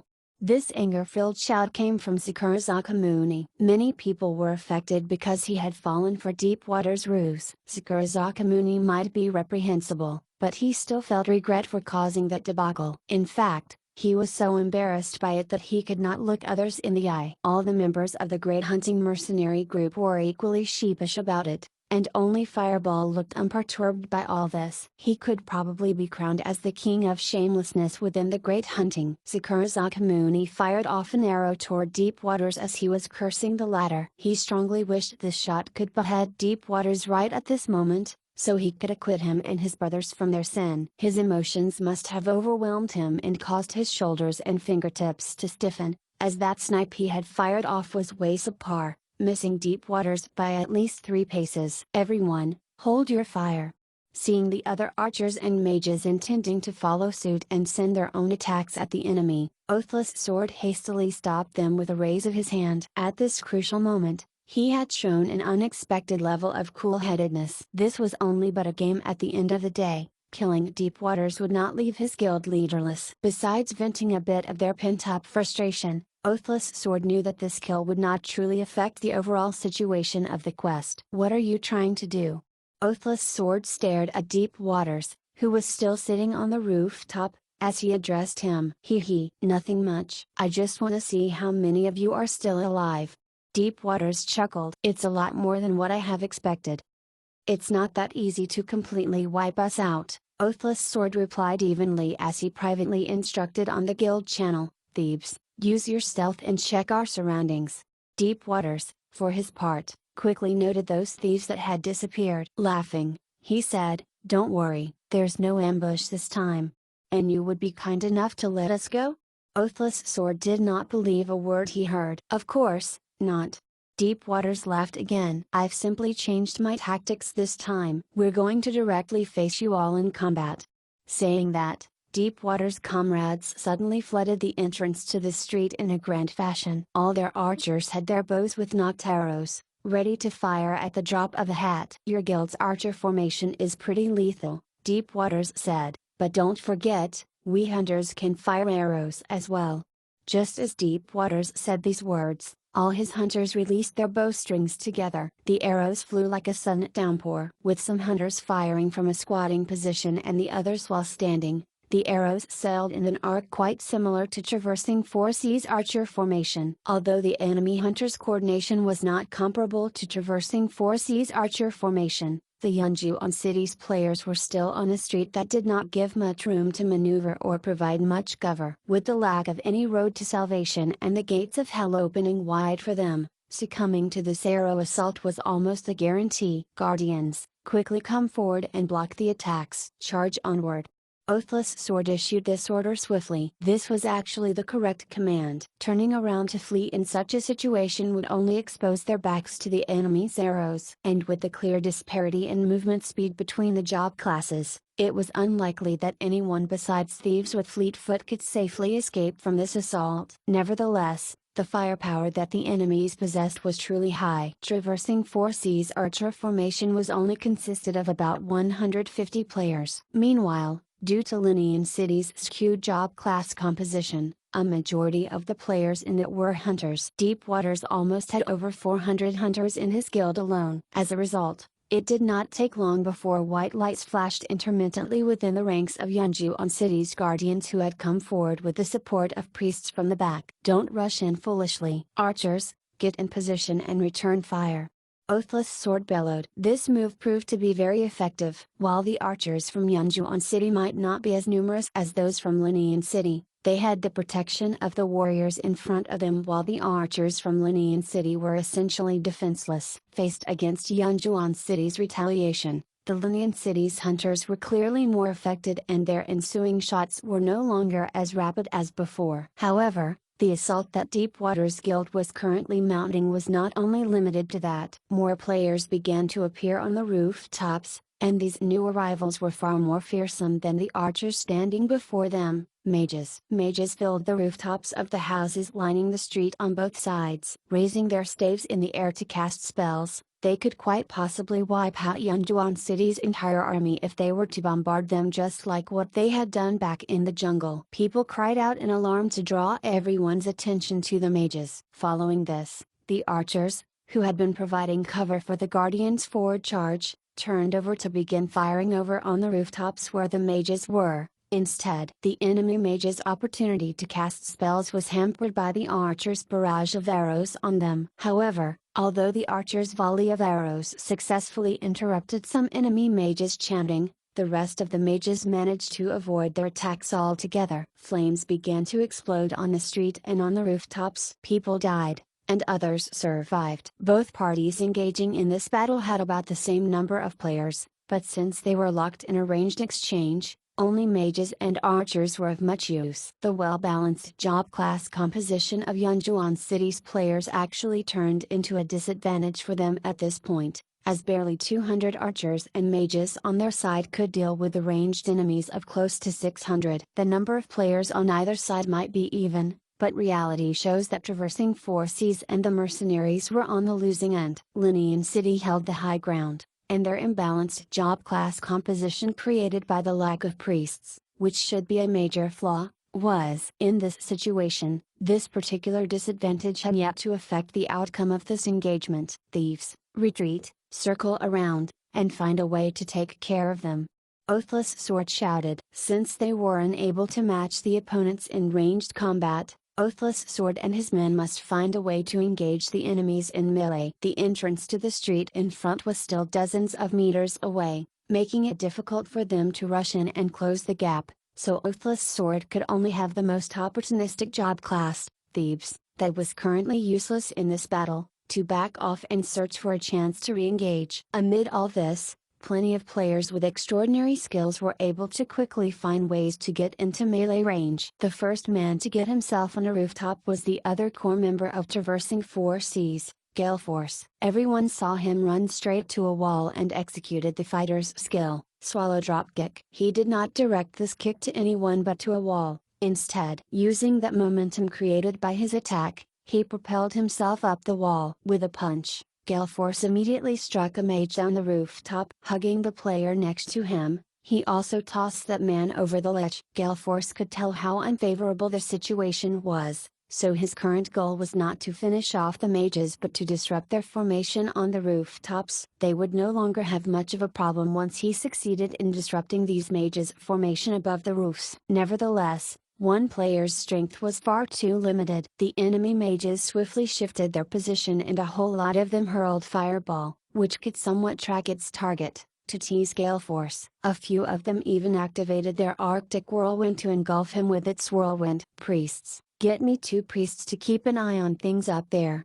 Oathless Sword anxiously yelled. All the priests were flustered. Not only did they have to keep healing the warriors who were tanking the enemy hunters' incoming arrows, they also had to aid the players who were injured by the mages' bombardment. Their hands were already full juggling so many fronts of this battle simultaneously, yet Oathless Sword was now calling for 2 of them to dedicatedly heal Galeforce. Fortunately, Galeforce was not the only fighter in this battalion. Others who saw what Galeforce had done followed suit and tried to replicate his actions. However, not one of them succeeded. Most of the players ended up flying backward and away from the wall instead of upward when they used Swallow Drop Kick. The only one who got the closest to executing what Galeforce had done was actually Amethyst's ally. This lady managed to send herself flying upward, but she unfortunately did not fully grasp the move's sequence and failed to grab a hold of the top wall when she went by, landing back down to where she was standing moments ago. As all the fighters stood up to try again, a second person from Yeonju-on City managed to make it on the rooftop. Of course, that person was Gufei. No one had an easier time getting up the roof besides him, and this was entirely because he had the blink skill in his spell arsenal. After finding a good position, he extended his hand, disappeared with a swish, and materialized right on a rooftop. In front of him was a man chewing on a piece of straw in his mouth. This calm and confident commander of the opposing side was currently giving out order to all the mages to target the potential threats that made it on the rooftops. Hey, bro, you can't possibly be thinking of killing me, are you? Deep Waters was not the least bit flustered when Gufei appeared before him. Why not? Gufei was curious. If I'm not mistaken, your park value right now is 29 points. There's going to be dire consequences if you reach 30 points. Deep Waters chuckled. He seemed very satisfied with this calculation of his. So you don't scare me at all. You're really humorous. Gufei laughed as he flipped the sword in his hand with a graceful stroke and casually dissipated all the balls of fire flying toward him. What skill? Deep Waters gushed in awe. Galeforce had already been pelted with balls of fire until he was almost sear tinder. The rooftops were currently filled with Linian City's players, so it was not convenient for them to throw out AO spells, but because there were many of them, hurtling fireball on their targets was still very effective. Who would have thought that Gufei would easily swat away 6 balls of fire with a swing of his sword, though? Here I come. Gufei took 2 steps forward and attacked Deep Waters. If you want to kill me, why aren't you chanting a spell? Deep Waters was still grinning. Twin Incineration. Incinerate. Gufei roared. His body turned a full circle as the flames flared around him. Following his pivoting motion, he stepped forward and reduced 6 mages into white lights. By the time the fiery glow subsided, he had already turned to Deep Waters, and before the hunter could react, Gufei planted a kick right at the center of his chest in one fluid motion. Deep Waters rolled for a few meters before tumbling over the ledge and landing onto the street. He stared with dumbfounded eyes at Gufei. Aren't you a mage? Why aren't you using mana on me? Gufei looked down at him from the rooftop and laughed. He quickly turned to slash his left and right as he chanted out respectively, "Descending wheel of flames. Descend. Blazing tree of 1,000 inferno. Arise." Gufei's casting time would usually allow anyone to escape its AO, but they were currently all on the rooftops and had limited space. If they wished to evade his spells, they would have to leap down the street. These men were obviously aware of how frightening Gufei's spells were, so plenty of them chose to take the leap of faith. A number of them did not think about which direction they were jumping to in their dazedness and ended up landing on where Yunjuan City's players were at, meeting an ending that could not be expressed in words. Gufei continued to advance deeper into the enemy's ranks. Although he no longer had any mana left, these mages were unable to engage him in melee and use AO spells. The occasional balls of fire that they would toss at Gufei were essentially useless as well. Moreover, their strength was no better than an infant's since they were mages. As for Gufei's mage, it had the upper hand against the average mages when it came to strength since he had the bandit leader's ring and other equipment augmenting that particular stat. Sticking to them and dishing out kicks and punches with great impunity, he handily knocked off all the mages from the ledge with his most effective moves. In mere seconds, the mage formation that took up almost half of this side of the wall had been disrupted to the point of them being no more than a shade of their former selves. Chapter 338, Go, Linian City's Guards. Deep Waters almost vomited blood on the street at the sight of just one player sweeping clean half of the mage formation he had set up. He watched Gufei calmly walk over a roof's edge and proceed to shove, bump, trip, or kick the mages down. Deepwater's biggest wish right now was to get his hands on a mortar and level the entire row of houses with one blast to keep this entire business out of his sight and mind. Reality was really harsh. With lack of any mortar in his hand, Deepwaters could only continue to instruct the mages on how to face Gufei. However, even he, who was a capable commander, became no more than a joke when facing Gufei's indomitable fighting prowess. Deepwaters could feel his heart shattering when his comrade mages imploringly gazed at him for release. "All of you, get down. Get the fuck down now." Deepwaters sent out this command via the mercenary channel as he ordered the mages on the street. "Once our men get off there, I want you all to burn down that roof." The mages seemed to have been pardoned with his permission, and each of them quickly jumped down the street. Gufei stood on a rooftop and waved at everyone below as he struck a victory pose, angering the enemies so much. "Descending wheel of flames. Descend. Blazing tree of 1,000 inferno. Arise."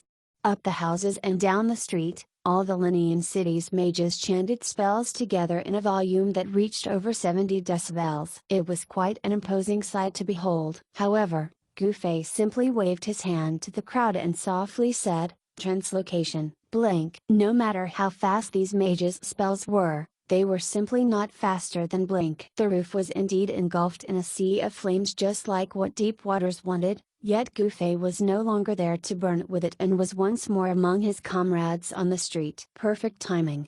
Gufei laughed at Vast Lushness. Vast Lushness raised her eyebrows. "You're lucky I was near you. It's now their turn," Gufei said as he headed toward the other side of the street. Gale Force had been fighting on that side of the rooftops all this while. He could probably dish out a more consistent damage than Gufei if not for his skills being below par to the latter. While he did manage to catch his enemies by surprise when he first got on the rooftop and to show off what little skill he had for quite some time, he soon found himself encircled and collaboratively barbecued by the crowd of mages. Oathless Sword had sent him 2 priests, but it took a combination of 4 priests to actually keep him barely alive. Had it not been for Gufei blasting away a large portion of the mages, Gale Force would have most likely already lost his life. Gufei had just used his blink. As such, he had to wait for the spell's cooldown to finish before he could use it again. Since he did not have Swallow Dropkick that could provide explosive leg strength, he could only borrow the other's strength to get on the roof. He jogged toward War Without Wounds as he shouted, "Give me a boost."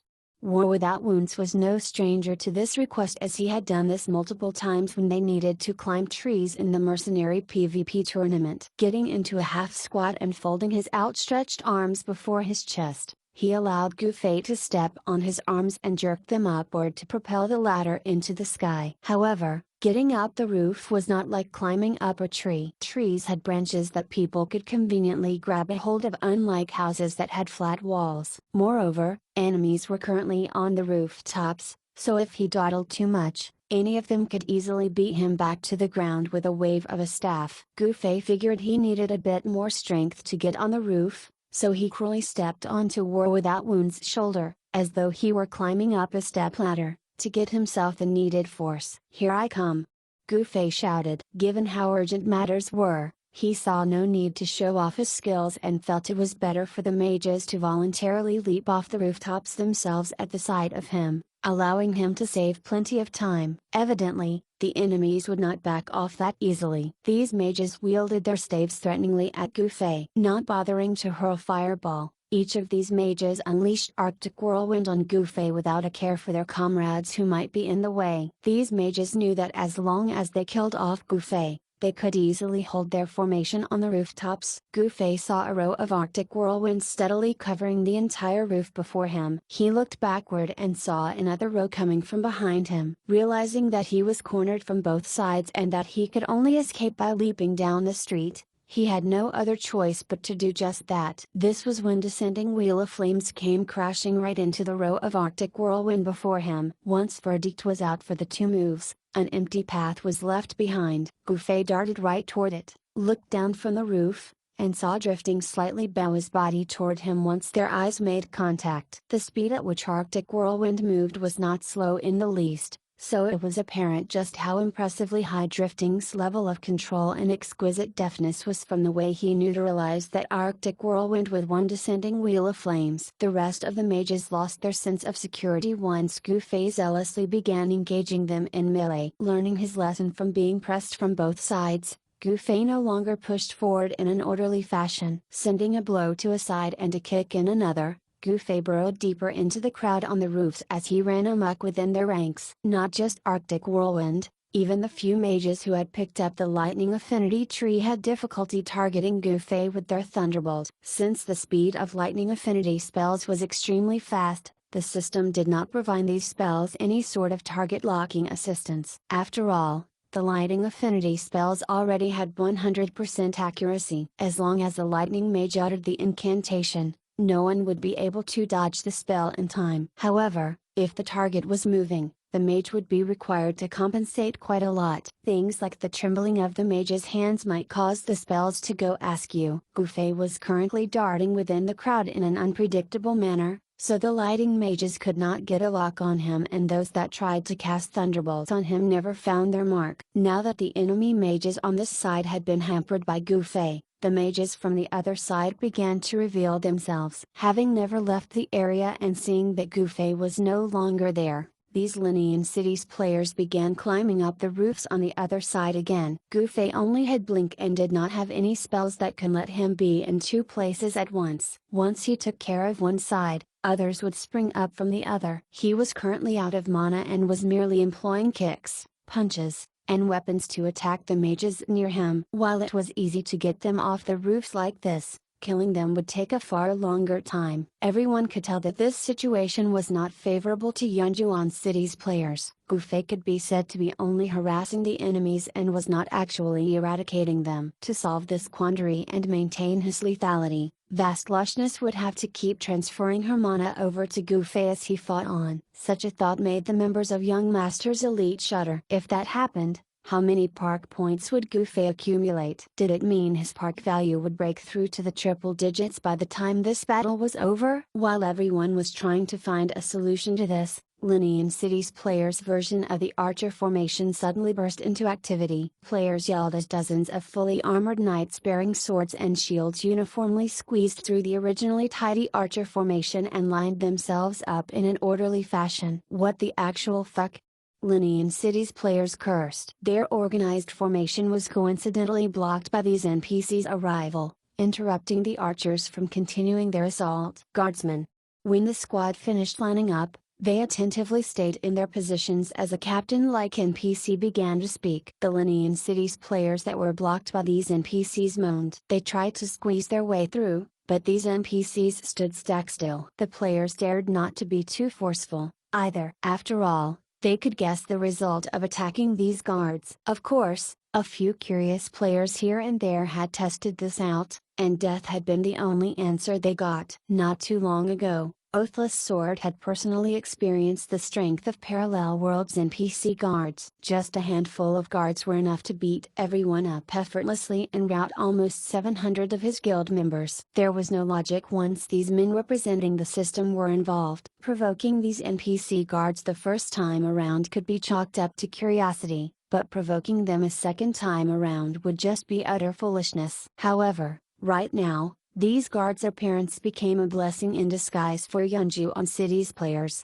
as the NPCs were unintentionally blocking off Linian City's archers from attacking them. Oathless Sword seized this opportunity to quickly order his troops to advance. When they got right up to these guards, the enemy archers were only separated from them by a mere few steps. These archers did not dare keep such proximity with their targets, and they either retreated or dispersed to put some distance between them and Yunju City's players. With the street entrance cleared from impedance, Oathless Sword and company managed to turn the tide of this battle and temporarily escape the quandary that they were in. Deep Waters did not hurriedly send his men to give chase because he knew that they were about to witness a legend. Once a player's park value reached 30 points, they would be executed on sight by the city guards, losing 5 levels in one go. This design had already been announced, yet not one player had challenged this limit. Today, someone had finally taken this historical step. And justice and honor, guardsmen, to battle.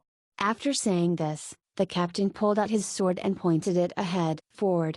People were either looking at the NPC guards or staring at the lonesome Goofy on the roof. Deep Waters had already ordered his mages on that side of the rooftops to retreat. He did not know how these guards would do the deed, so he could not guarantee his men's safety during their capturing and executing process. The Linian City's mages that were on the opposite roof or down on the street visibly grinned at Goofy. "What happened to your arrogance, twerp?"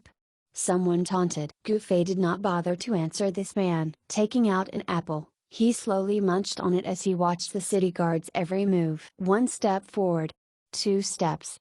3 steps. The guards slowly drew closer to their target. Unlike the players who would sprint toward their targets like their lives depended on it, these NPCs just calmly marched forward in an easy but measured pace, clearly showing the absolute tyranny of the system. The atmosphere grew heavy. As the players from Yunju City made their escape, they temporarily stopped and watched this scene from afar. The Linian City's archers, who had retreated a few steps away, came back in bits and drabs to watch the show. Goofy was still calmly eating his apple. The guards were still on the street, yet they were getting closer with every step. Mages from Deepwater's guild consciously made way for these guards as they looked forward to these NPCs tear Goofy into pieces. The guards finally struck. A heavy-looking one-handed sword created a whooshing sound as it slashed. The guards were still on the street, yet a mage already fell. The one who had fallen was a mage from Deepwater's guild, but he did not lose his life. The guards proceeded to flip him face down and pin his shoulders down onto the ground to detain him. Goofy guffawed. "Do you guys even know the rules when it comes to park? Anyone with park value above 20 points will still have trouble with the guards." Chapter 339, an unsatisfying conclusion. Plenty of players in Parallel World had experienced PvPing, but few came close to attaining Goofy's extreme levels at it. The average players would fight and kill on given occasions, but they would often strive to keep their park value below 10 points if they could help it. The mages who would act as the ranged artillery of their groups and guilds would often garner a rather high park value as a result, but they would rarely go past 20 points. Therefore, excluding the insta-kill mage Goofy in the count, only a handful managed to cross such a historically unique threshold of accumulating over 20 park points. Take today's battle as an example. The mages from Deepwater's guild had managed to reduce the escort army from Yunju City by a good half under their constant assault and concentrated bombardment, making at least 500, if not 600, kills this night alone. If this kill count was split evenly among 20 players, each of them would accrue about 25 to 30 park points each. Naturally, the reality of the situation did not have everyone sharing these park points evenly. However, because they were only able to insta-kill their targets by overlapping their spells, there were bound to be players who would be luckier and garner more killing points than the others. Park points were not awarded like killing a boss, where the system would calculate the damage dealt to determine who the boss's kill belonged to. Since park value depended entirely on the final strike, whoever did the killing blow would be awarded the park point. Out of all these Linian Cities mages, only about 7 or 8 had park value over 20 points. In any case, Gufei had not really done an in-depth research about the PvP rules. His knowledge about it came entirely from his personal experience PvPing. When the park value went above 20 points, a player would not attract a manhunt from the guards like what was happening to Gufei right now. However, if the offender happened to be in the vicinity of a patrolling guard, the guard would take the appropriate actions against the offender. This squad of guards' purpose here was indeed to execute Gufei, but they would nationally apprehend those mages from Deepwater's guild who had over 20 park points when they came across them along the way. The mage that the guards first pinned down was not killed but was captured alive, instead. This was in accordance to the rules governing PvP, where players who had park value over 30 points would be executed on the spot while players with 20 to 30 park points would be captured and sent to prison along with the penalty of losing 2 levels. With a park value of over 20 points, the offender was expected to be jailed for over 40 hours. Adding the 2 levels that he would lose, it sounded as though his punishment was harsher than Gufei with a park value of over 30 points who would just lose 5 levels upon execution and would not be further detained for long hours. Moreover, the system did not care if the park points they had earned were a result of doing a guild quest. The other players could only sheepishly watch as their comrade got apprehended, powerless to stop the system. Quickly run. A few players had a sudden idea and urged their mages, who were merely standing in a row, to flee as they moved to form a human wall. These players were thinking that as long as they did not interfere and merely stood there, coincidentally blocking the guards' way, these mindless NPCs would have to find another path to get to their comrades without going through them. In the end, the guards proved to be more foolhardy than them. Completely ignoring the player-made wall before them, they marched onward without stopping. One of the guards sent a player flying when it directly bumped into him, while another guard trampled a player underfoot. The guards were clearly unperturbed by their actions and attempts as they continued the chase for the criminal. Traps. Set up traps. Someone shouted. Plenty of hunters quickly began setting up traps. The mages that had come their way naturally circumvent these contraptions. However, the guards did not have that level of AI to do the same and directly stepped onto the traps. In that moment of glee, they heard the sound of metal snapping, yet this sound was produced by the guards smashing the traps underfoot instead of becoming trapped in its steel maw. Gufei was obviously no stranger to this. Back when Nightmare of Death had set up traps to ensnare him, he had witnessed the werewolves from Suoyun village do the same. The difference in level in MMOs was truly an insurmountable gully for players and NPCs alike. Not one of the few Linian Cities mages was spared and all were easily captured alive by the NPC guards. While Gufei was delighting over their misfortune, not once did he forget that he was the guards' main target all along. The Linian Cities mages' attempt to hide from the guards managed to lure a portion of them away. Nonetheless, most of them were dead set on capturing and continued to make their way toward the idly standing Gufei. Just as Gufei was wondering how the guards would reach him on the roof, the captain suddenly bent his legs slightly before launching himself up from the ground. The mud beneath his feet churned and splashed forth, like a jet plane launching, as the captain flew directly toward the roof with his greatsword already raised above his head. Mid-air, the captain cleaved the huge weapon toward where Gufei was standing. Earth Splitter.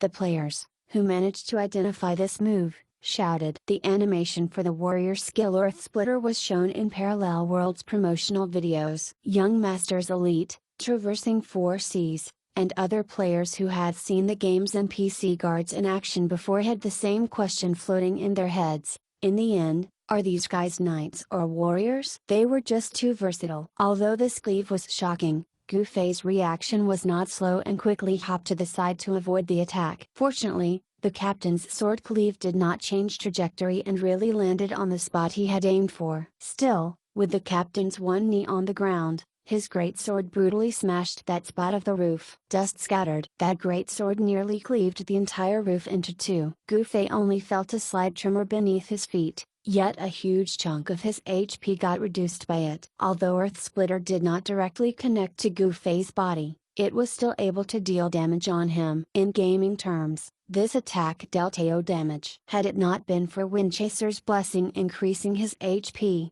that attack of the captain would have already insta-killed him. It was simply unimaginable how deadly the greatsword strike would be if it connected to the target head-on. Facing such a strong foe, Gufei did not yield. Just as the NPC climbed to his feet, Gufei uttered the incantation for Twin Incineration to return the blow. In the end, Gufei's infallible Twin Incineration, which had not yet failed to connect to a target, broke its pristine record today. The captain brought up his shield by raising his right arm and easily blocked Gufei's strike. Twin Incineration left a flaming streak as it scratched insignificantly past the shield's surface. His opponent's actions were quick and were entirely mechanical. Just from this exchange alone, Gufei could tell that he would have a difficult time defeating this guard captain. Gufei had two ways to deal with NPCs like this. The first was to move faster than his opponent. In that way, even if it had the intention to dodge or block Gufei's strikes, it would be unable to do so. The second was to grasp the opponent's attack patterns and come up with counter moves. The first option was impossible in his current situation. While Gufei did not know whether the captain was a knight or a warrior, the fact that the NPC had a shield meant that he must have a high defense. Gufei figured it would be highly improbable to attempt cutting the opponent as the NPC clearly possessed a flawless and inhuman reaction time. As for the second way, he was currently pressed for time, so now was not the time to employ that. With the captain taking the lead to engage with Gufei, the other guards also began making their way up the roof using the same Earth Splitter skill. It was evident that Gufei would lose his life here if he were to take even the slightest impact from these NPCs' AO attacks. Fearing that running might be too late, Gufei hurriedly used Blink to distance himself by 5 meters from the guards. The captain of the guards once again took the lead in attacking and used Charge to chase after Gufei. He somersaulted to his right, leapt from the roof down to the street, sprinting away once he landed. Looking backward as he fled, he saw some guards leap off the roof to continue their chase of him while the others replaced their weapons with bows to fire off arrows at him. What the fuck? All the players were once more riled up. Apparently, these guards were not just warriors or knights, they were goddamn archers as well. After Gufei fluidly evaded an incoming arrow, he began to stick close to the wall as he ran onward. This caused the guards who had been firing arrows at him to lose sight of their target. Meanwhile, the guards that were hot on his heels did not give up their chase. With movement speed that did not seem to be any lower than Gufei's, they relentlessly pursued him. These NPCs had speed, strength and skills from almost every job class. The average web novels would usually have their protagonists demonstrating such almighty mastery, but, unexpectedly, the game designers were shameless enough to program parallel worlds guards with such level of invincibility before players themselves could attain it. Gufei occasionally looked backward as he fled and saw the guards effortlessly chasing after him uniformly. Gufei found this to be quite a waste. If there were perhaps only 1 or 2 guards chasing after him, he would probably consider stopping to patiently exchange a few blows or spar with them. Unfortunately, there were many guards pursuing him right now. At the end of the day, this squad's main target was Gufei. Although the fleeing mages with over 20 park points led 1 or 2 of them away, Gufei would be very foolish to expect the same treatment. The players' nosy mentality had also surfaced at this moment, and quite a lot of them actually followed to watch the show. Deep Waters and quite a few guildmates, Svelte Dancer, Royal God Call, and other players with high movement speed all made the effort to follow the action. Having witnessed these guards unceremoniously trample the traps before, Gufei did not bother to cast Electric Wall to stall his pursuers. Instead, he saved that bit of mana to use Blink twice later to increase the distance between him and the guards. As the chase continued, Svelte Dancer, Royal God Call and many other acquaintances of Gufei even had the mind to send Gufei a message asking what sort of plan he had in mind. Gufei did not reply to any of them as he was busy running on the streets. Eventually, the sight of a compound loomed before him. The sign by the wall of this compound showed a bow and an arrow, identifying it as Linian City's archery range. Without a second thought, Gufei dove headfirst into this safe zone. "I'm gonna log off first, I'll see you all tomorrow." Gufei managed to squeeze this message before he disappeared in a white light as he logged off. Damn it! The players, who had been following him thus far, felt miserable at witnessing such an abrupt conclusion to the matter. The hunt for the world's first player with park value of over 30 points had actually ended in such an unsavory manner. It was just like a movie that had no ending that left the viewers infuriated. The city guards instantly formed up and left when Goofy logged out. Players that were loitering about berated Goofy's disgraceful action. Suddenly, everyone exclaimed and immediately split back into two groups, each standing on a side of the street. Minutes ago, all these players were fighting against one another with their lives on the line. At this moment, they had gathered together as to watch Goofy's escape. It was truly unsightly. Everyone, calm down. Deep Waters suddenly spoke, "We're merely doing our quest. Since our target isn't here, there's no need for us to fight." He then whipped his hand out and scattered a handful of white stone dust. Instantly, a thief, who had been edging closer to Deep Waters, appeared in the middle of the street. "Please, fair lady, what's the point of doing all this?" Deep Waters laughed. "Enough talk. Go to hell already." The lady tightly gripped her dagger as she sped up toward him. Chapter 340, Take care of your drinking expenses. What speed? This one stab scared Deep Waters to the point of breaking out in cold sweat and he tumbled backward to dodge the attack. Fortunately, the movement speed increase his equipment provided as a fellow unyielding expert was on par with svelte dancers, and this allowed him to somehow dodge the move. He turned back to look again, yet the lady's figure was nowhere to be seen. Deep Waters was shocked. He had just interrupted her stealth, so how was she able to re-enter stealth mode again? "Dust!" he quickly yelled. Plenty of his men were watching this fight, and since white stone dust was a mandatory item for them, his men carried some. The entire street was instantly filled with white powder as his men scattered white stone dust, yet they still saw no trace of the lady. The veteran Deep Waters quickly realized that his opponent must be using a special skill or specific equipment, so he did not dawdle. Knowing his opponent's intention to eviscerate him, he quickly made his escape. No matter how powerful this enhanced equipment or skill was, she should be unable to attain Fleetfoot's speed while in stealth, right? "Everyone, disperse!"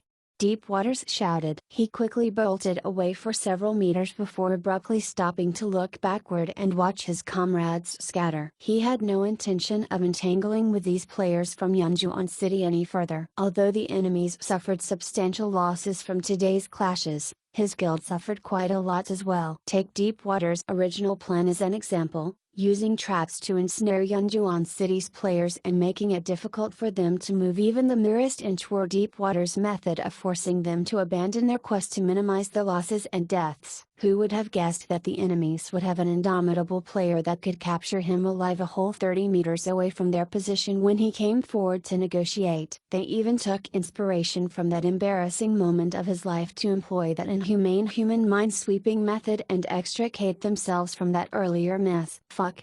Deep Waters subconsciously rubbed his nose when he thought of this, as though the pain from that trap biting on his nose still lingered. The players from Yunjuan City somewhat wished to continue fighting with those from Linian City, but their opponents did not give them the chance to do so. It was obvious that these hunters' movement speed was superb. Now that the enemies had scattered all over the city, the Yunjuan City's players could not even hope of catching up to them. Deep Waters happily propped his one hand on the wall as his other hand continually rubbed his nose. As for that lady who was after him, she finally appeared before him 10 seconds later with her dagger a mere centimeter away from his throat. Hee.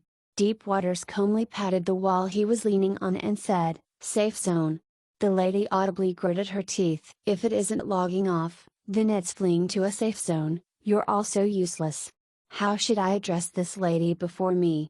Deep Waters asked. Svelte Dancer." Svelte Dancer curtly answered as she sheathed her dagger. Her target was clearly right before her, yet she was unable to kill him. This was one of the most painful situations in MMOs, for the furthest distance that could exist between a hunter and prey was when the latter was inside a safe zone while the former was just outside it. "Oh."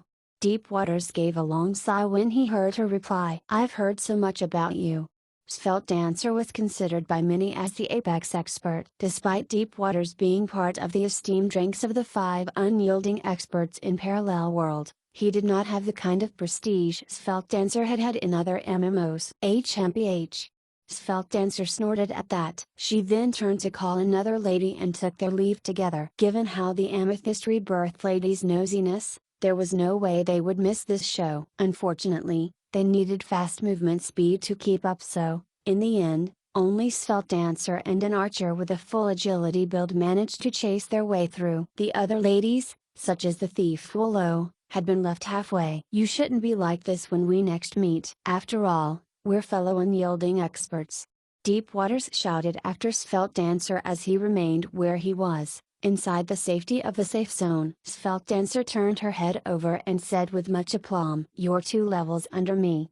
Deep Waters was depressed. Gaining levels in Parallel World was difficult, but losing levels in this game was easy. Deep Waters was truly dealt a painful blow this time around. Although he only lost a level, he technically dropped by 2 levels since he was just about to reach level 42 when he died. The 5 unyielding experts were able to maintain their positions on the experience leaderboard mainly because none of them had lost a level before. Not only was today the day he lost a level, he also dropped a significant amount of experience. Level 40. This was the level many players reached after the PvP tournaments. In fact, just in his guild alone, there were a few who were already at level 41. Deep Waters sighed with deep regret. As he was leaving the safe zone, he suddenly sensed something. He hurriedly retracted his step and shouted, "Who's there?" He then threw a handful of white stone dust. The man caught in the cloud of dust coughed loudly. This person was a little further to him than Svelte Dancer was, nicely positioned within an arm's swing of Deep Waters. Thus, when he scattered the white stone dust, or more accurately, flung it out, the person got hit straight on the face. "Oh, it's you." Deep Waters dusted his hands. The person whom he had caused to eat a mouthful of white stone dust was Sword Demon. Sword Demon's expression was placid as he wiped the dust off his face. "You have a skill that counters stealth?" "Peep. It's a skill hunters have," Deep Waters answered. "What's the point of you using this, then?" Sword Demon began dusting his clothes after he was done wiping his face clean of the dust. "The skill informs me that there are people in stealth nearby, but it won't tell their exact location. White stone dust is the only way I can find those who are invisible." "Ha ha ha." Deep Waters laughed as he helped Sword Demon with dusting his clothes. "You're very cautious," Sword Demon commended. "In the city, traps are hidden everywhere. Thieves in stealth are about, it's better to be safe than sorry." After saying this, Deep Waters asked him, "You can just directly approach me. Why bother using stealth?" "Because the streets here are filled with traps and thieves and stealth are everywhere." Sword Demon still had that blank and emotionless look on his face. Hee. Deep Waters chuckled as he finally stepped out of the safe zone. He slung his arm around Sword Demon's shoulders and left the premise together. "Where's Drinking Addict?" "The tavern." "Ha ha ha." Deep Waters was in awe. "He no longer goes by that name, though," Sword Demon said. "Oh, what's he changed to?" Deep Waters asked. Sword Demon was quiet for a good moment before saying, "Young Master Han."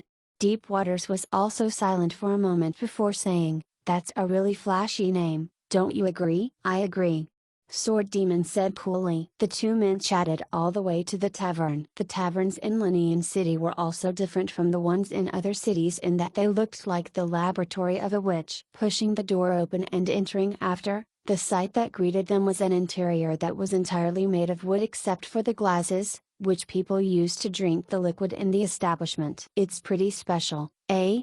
Deep Waters asked. He had already spotted young Master Han and the rest. He waved his hand in greeting as he made his way over. Sword Demon followed closely behind and introduced to the other men seated on the table, their royal god Call, War Without Wounds, and Brother Assist.